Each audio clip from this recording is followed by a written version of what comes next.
So first, I found that it's actually really important to tell kids, to tell our teens and our students how important it is to have good communication skills.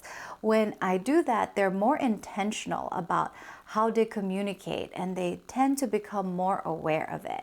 And I tell them, it's important because it not only helps you increase your influence and your ability to be understood by other people, but it also helps you make really good and meaningful connections with other people, which cuts back on just feelings of loneliness. And then I've found that they learn a lot faster when I actually direct teach specific skills and I model it, where maybe we role play even, and then give them opportunities to practice those skills and fail in a safe environment so that they can continue to learn how to do it better. So here are the top 5 skills. Number 1, active listening. So I like to tell them, hey, listening doesn't just mean you're sitting quietly, not talking while you wait for your turn to talk.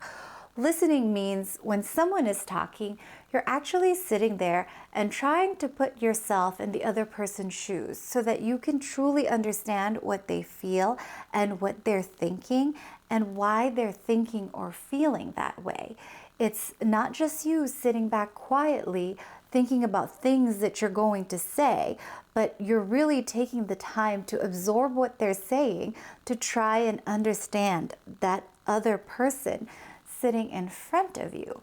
So that also means being comfortable with silence sometimes, especially when you can start to sense that maybe there's more that they need to flesh out, and you just need to learn to be able to hold back and hold your tongue and not just jump up to speak right away. And sometimes to show that you're really listening, even if they're pausing, you don't take that chance to talk and explain your point of view or perspective. Instead, you ask for clarification questions or questions to help you understand the issues more deeply or what they're thinking about. Like maybe you can say things like, oh, why is that? Like, why do you feel that way? Or can you tell me more about that?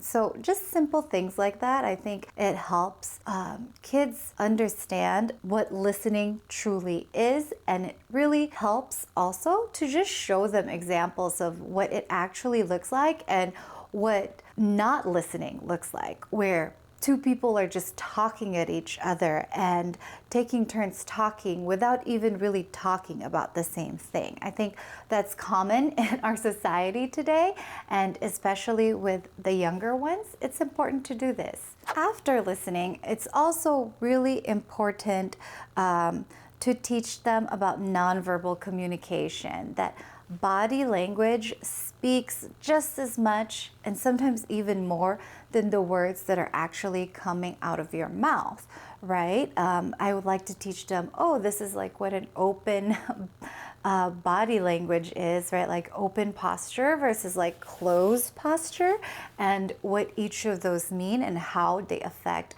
the person speaking. Things like eye contact or just not rolling your eyes, even if you're exasperated, nodding to show that you're listening. Those are all really good signs to teach someone and help them communicate better with their body.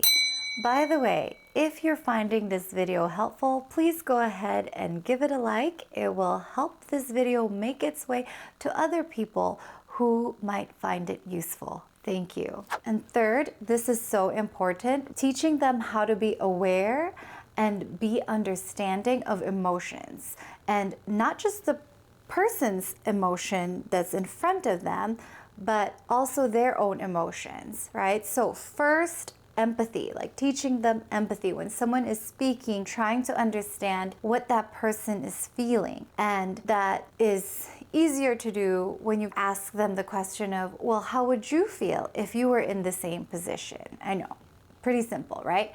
And help them to just walk through those visualization exercises. And then second, it's also really, really important to teach self-awareness.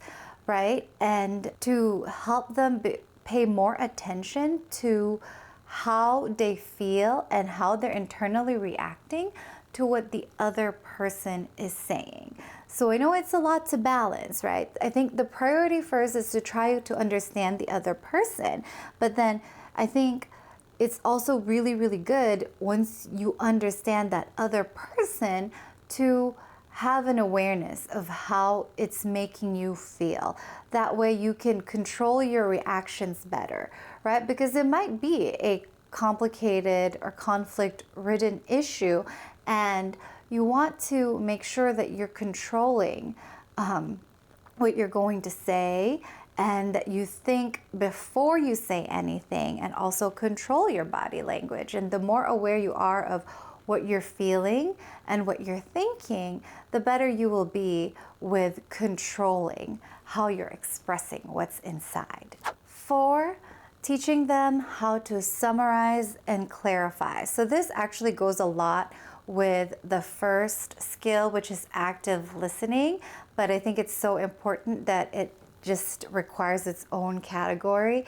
And so summarizing and clarifying, what I mean is that before you respond with what you want to say, it's important first to summarize in your own words what the other person said, and to clarify, to make sure that you have understood them correctly. So we do this a lot for my debates. I like to teach it so that we make sure we're actually debating the same thing rather than a straw man, right? Like an exaggeration or a misunderstanding of what the other person said.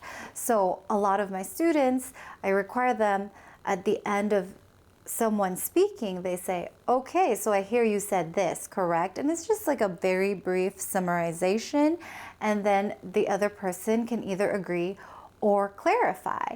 And it doesn't have to be that rigid where they summarize everything, but it's just good for them to keep that in mind and make sure that they are at least repeating what the other person said back to them, to make sure that they understand them. And it helps move the conversation forward, but it's also really key in helping the other person to feel heard and understood. And so then they would be more open to listening to your ideas and to your feelings and your perspective. And 5, I really like to teach my students to be solutions oriented, to be forward facing, right? And to help them bridge and identify common ground with people that have differing views, or if they're trying to move forward with a problem,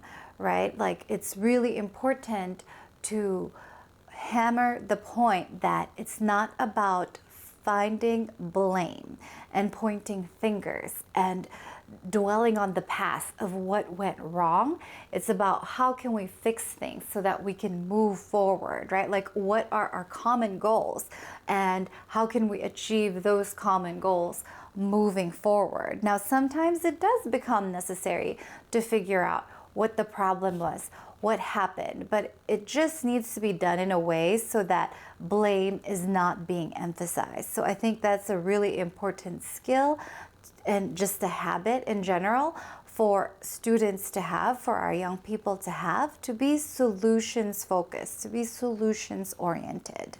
All right, so those are the top 5 skills to help your students become power communicators. Really, the key is just respect, sincerity, and listening, right? The more you listen, the better you will be at communicating. It's funny, I think a lot of people think it's about talking, but the first key to communication is actually listening, and then having that goal of understanding the other person. So I hope that has been helpful and that you all have a wonderful week.